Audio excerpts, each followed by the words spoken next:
Hello, I'm Lindsay Wagner, and welcome to Leap of Faith. You know, the peace children of the 60s have become the baby boomers of today. They are the largest, most affluent and sought-after consumer demographic in our country. Many of them are actually returning to their roots to reclaim a deeper sense of self and purposeful living. Now, Time magazine noted that 44 million people make up this group. A recent Newsweek poll found that 79% of Americans under the age of 60 describe themselves as spiritual rather than religious. 2/3 of these Americans say they pray every day, and nearly a third meditate. The poll also found that 8 in 10 people, including 68% of evangelicals, believe that more than one faith can be a path to salvation.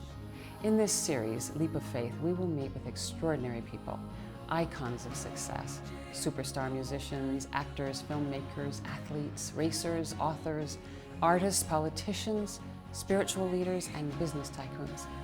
We will examine the hero's journey and what accounts for their ability to succeed in the face of setbacks and failures.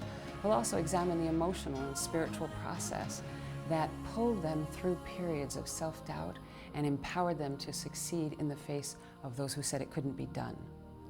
In the face of uncertainty, what beliefs gave them the courage to step into the unknown and to take the leaps of faith that led to their present-day success? Let me introduce to you David Bailey. Now, some of you may not recognize this name, but in the world of professional motorcycle racing, David Bailey's name is legendary. 1983 Anaheim Stadium, season opener, all the focus, it's the Indianapolis, basically, for motocross. I won it. That was it, man. That was the race that turned everything around, and my thinking completely changed. I remember how it felt to be able to just dominate, to be able to reel in whoever I needed to pass and pull away from whoever was chasing me. My intensity on the motorcycle went to a level that was kind of scary for people to watch. I tried to jump something that was clearly not jumpable. It looked like it to me, and I was on this overconfidence high of like I can do anything. And I came up a little short, and I think the bars got jerked out of my hands. That's the last thing I remember. I was knocked out briefly. And I wake up in intensive care. I'm starting to think, well, maybe I'm going to miss the first race. My doctor, Dr. Wilmot, came in and just said, you know, what's this I'm hearing about you, like wanting to know when you can get up and exercise and get on with your life. What are you talking about? And I'm like, where do we go from here? I don't understand. And he's just looking at me like, you know, just stunned. Like, why are you not understanding this? He finally just said, you are not going to be able to walk ever again. And it was just like, oh, you're kidding me. Okay, that guy's full of crap. I'm still gonna get better, you know? He's just telling me the worst case scenario. The really low point, I had felt like, you know what? I don't want to live anymore. This is just stupid, you know. What good am I going to be to the kids? What good am I to Gina? What good am I to me? I'm just wasting space, you know. I had really thought, you know, I could just put a little slice in my leg right here and just bleed to death, pass out, and it wouldn't hurt. And there's a couple things that bothered me. One was my son growing up and not seeing that. The other was all the fans that I had. They would be so disappointed that it got tough for me and I quit, you know. I never quit a race, and I'm not a quitter, and I quit.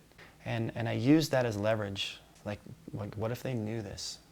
So I just, right there, that was it. I'm like, okay, I'm gonna live my life as though I got a year to live. And so I started driving, I started painting, I started going back to races. I got in one of these racing wheelchairs. When my wife and I took our honeymoon went to Hawaii, I saw the Ironman. A 2.5-mile swim, a 112-mile bicycle ride through the lava fields on the Big Island of Hawaii. And then you follow that up with a 26.2-mile marathon. I was already a big fan of it and wanted to do the race one day when I was through racing. As I was racing the chair, I started getting fit again. You know, I started thinking that could be done.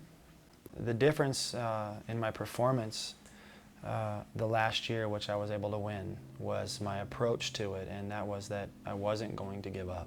And I came from behind, caught the guy that had beat me the other 2 years, and I passed him with about 4 miles to go and won the race in dramatic fashion and broke the course record and all that stuff. And it was a big celebration, and I had graduated, in my opinion, from the Ironman. I had absorbed the experience. I had been challenged. I had been beaten down. I felt like I was going to die. I wanted to quit.